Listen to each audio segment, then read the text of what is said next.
प्रमेय नंबर 5 की बात कर रही है, ठीक है ना। मतलब प्रमेय नंबर 4 और 5 को हम कहेंगे कोण भुजा समभुज का। मतलब कहीं ना कहीं इसमें किसी त्रिभुज की दो संगत भुजाएं समानुपातिक होंगी और उनके बीच का जो कोण होगा वो भी बराबर होगा। आपको ये सिद्ध करना होगा कि ये समरूप है, ठीक है ना। चलिए, एक त्रिभुज का एक कोण, जैसे मान लेते हैं ये हमारा कोई एक त्रिभुज है, इसका ये वाला दूसरे त्रिभुज, इसी की तरह एक दूसरा त्रिभुज है, दूसरे त्रिभुज के कोण, एक त्रिभुज का एक कोण दूसरे त्रिभुज के एक कोण के बराबर है। मतलब ये दोनों कोण बराबर है और इन कोणों को बनाने वाली भुजाएं, तो इस कोण को बनाने वाली भुजा कौन सी है? एक ही है, एक ही है। इस कोण को बनाने वाली भुजा ये है और ये संगत भुजाएं क्या है? इन संगत वाली संगत भुजाएं समानुपाती बराबर ना हो, समानुपाती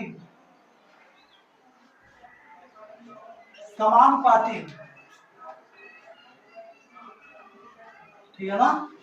समानुपाती हो तो वे दोनों समरूप होती है। तो ये दोनों त्रिभुज, मतलब कुल मिला के यहाँ पे बात ये कही है, अगर मैं इसको ABC कहूँ और इसको मैं क्या कहूँ, PQR कहूँ, इस त्रिभुज को, तो यहाँ पे हमारा क्या दिया गया है?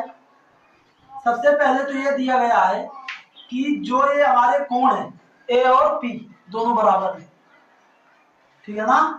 त्रिभुज ABC व त्रिभुज PQR में कोण A जो है वो कोण P के बराबर है। और क्या दिया गया है? AB के संगत, देखो कोण A को बनाने वाली भुजा AB और AC, कोण P को बनाने वाली भुजा PQ और PR, तो AB के संगत PQ, तो AB और PQ का अनुपात बराबर है किसके? AC और PR के बराबर है, ठीक। मतलब AB और PQ का अनुपात AC और PR के अनुपात के बराबर है। ये चीज हमें दी गई है, ये दो चीजें हमें दी गई। आपको यहां पे सिद्ध क्या करना है भाई? सिद्ध करना है कि जो त्रिभुज ABC है वो समरूप है किसके? PQR। ABC जो त्रिभुज है वो PQR के समरूप है। रचना क्या करेंगे? जैसे अभी तक करते हैं वही बिल्कुल रचना, ठीक है ना। कि त्रिभुज PQR की भुजा PQ व PR पर बिंदु D व E इस प्रकार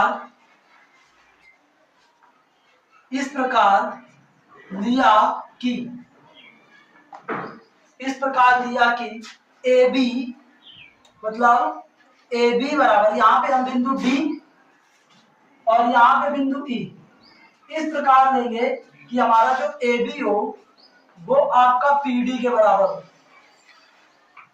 और जो हमारा AC हो वो आपका किसके बराबर हो? PE के बराबर हो। इतनी बात आपको रचना करनी है। अब देखो उपपत्ति में क्या करोगे भाई? अब देखो उपपत्ति,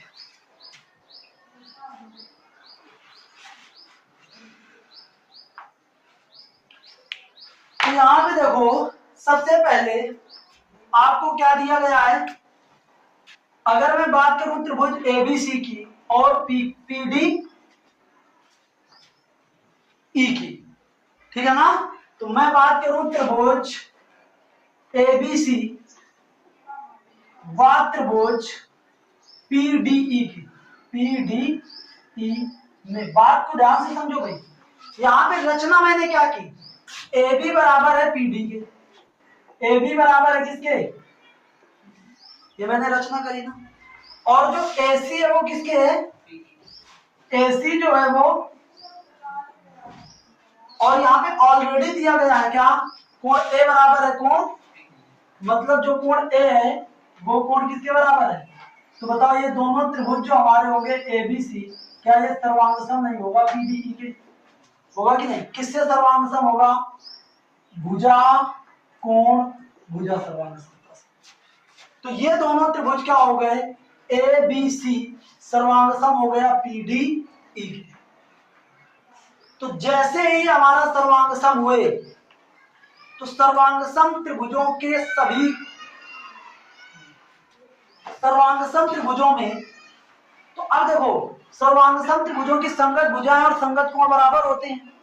तो यहाँ पे और ऑलरेडी यहाँ पे देखो दिया भी गया था, ये हमारा A B upon P Q बराबर है A C upon A B upon P Q बराबर है A C upon P R. जब ये सर्वांगसम हो गया तो कहीं ना कहीं हमारे इन दोनों, इसका ये वाला कोण इसका ये वाला कोण इसके बराबर हो गया, और ये वाला कोण हमारा इन दोनों इसको कोण के बराबर हो गया। और इससे भी ज्यादा जरूरी देखो यहाँ पे जो दिया गया था उसको फिर उठा दे, ए बी अपान क्या था पी क्यू और ए सी अपान पी आर, ये भी तो दिया गया था, ये भी तो दिया है आपका। तो अगर ये दिया है तो बताओ यहाँ पे हम ए बी की जगह पर क्या पी डी नहीं रख सकते? रख सकते हैं ना। तो पी डी अपान ये कितना हो जाएगा पी क्यू, और ये पीई अपान कितना आ जाएगा पीई अपान, और ये कितना पी आर। अब बताओ थेल्स प्रमेय के उप प्रमेय में हमने पढ़ा था कि अगर ये स्थिति हो सकती है तो हम यहां से ये कह सकते हैं कि डीई समांतर है किसके? तो यहां से हम क्या कह सकते हैं? थेल्स प्रमेय की उप प्रमेय में मैंने बताया था ना, तो यहाँ पे हम कह सकते हैं डीई जो है वो समांतर हो जाएगी किसके? क्यू आर के। डीई समांतर किसके होगी? और जैसे ही हमारा समांतर हो गया, जैसे ही हमारा समांतर हो गया तो यहाँ पे हम क्या कर सकते हैं कि ये जो पीडीई है, जो कोण हमारा पीडीई है वो बराबर होगा किसके? पी क्यू आर के। होगा कि नहीं? क्यों? संगत कोण। क्यों बराबर होगा? संगत। बिल्कुल सेम इसी प्रोसेस से पीईडी भी जो बराबर होगा वो किसके होगा? पी आर क्यू के। पी आर क्यू के, ये भी क्यों बराबर है? संगत। बताओ ये वाला जो कोण हो गया, अब ये वाला जो कोण हो गया ये इस कोण के बराबर हो गया, और ये वाला जो कोण हो गया ये इस कोण के बराबर हो गया, ये आपस में बराबर हो गए। ठीक है ना? अब आगे देखो एक चीज और तुमको, अब यहाँ पे पूरी बात बिल्कुल क्लियर हो चुकी है। अब जब हमने इनको सर्वांगसम सिद्ध किया था, तो मैंने ये बताया था कि जो एबीसी है, जो हमारा एबीसी है वो बराबर हो जाएगा किसके? पीडीई के। ठीक है ना? और जो एसीबी है वो बराबर हो जाएगा किसके? पीईडी के। पीईडी के। तो यही काम हम देखो यहाँ पे कर दें कि यहाँ पे हम पीडीई के स्थान पर क्या रख दें? पीडीई के स्थान पर क्या रख दें? एबीसी रख सकते हैं ना। तो यहाँ पे हम रख दें एबीसी बराबर हो जाएगा किसके? P Q R. आ जाएगा कि नहीं? और यहाँ पे हम पीईडी के स्थान पर क्या लिख सकते हैं? पीईडी के स्थान पर एसीबी, इसके स्थान पर क्या लिख सकते हैं? एसीबी, और बराबर ही हो जाएगा किसके? पी आर क्यू के। तो देखो एक बात ये ध्यान देना है, दूसरी बात ये ध्यान देना है, और तीसरी बात ये ध्यान देना है। तो अब हम ले लेते हैं कौन कौन से त्रिभुज? त्रिभुज एबीसी व त्रिभुज पीक्यू आर में। एबीसी और त्रिभुज पीक्यू आर में ये हमारा कोण ए बराबर कोण पी तो पहले से ही था कि नहीं था? कोण ए बराबर कोण पी पहले से ही था, दिया गया था। और ये हमने निकाल लिया कि एबीसी, जो कोण एबीसी है वो बराबर है किसके? पीक्यू आर के। निकाल लिया ना। और जो कोण हमारा एसीबी है, जो कोण एसीबी है वो बराबर है किसके? पी आर क्यू के। है कि नहीं? वो किसके बराबर है? पी आर क्यू के। मतलब इसके एबीसी के जितने भी कोण है वो पी क्यू आर के संगत कोणों को क्या है, बराबर है। तो कोण कोण कोण समरूपता से समरूप ना हो गए। तो यहां से हमारा जो हो जाएगा त्रिभुज एबीसी हो जाएगा वो समरूप हो जाएगा किसके, पी क्यू आर। और किस प्रमेय से, कोण कोण कोण समरूपता से। कोण कोण कोण समरूपता का की कसौटी लग गई कि नहीं,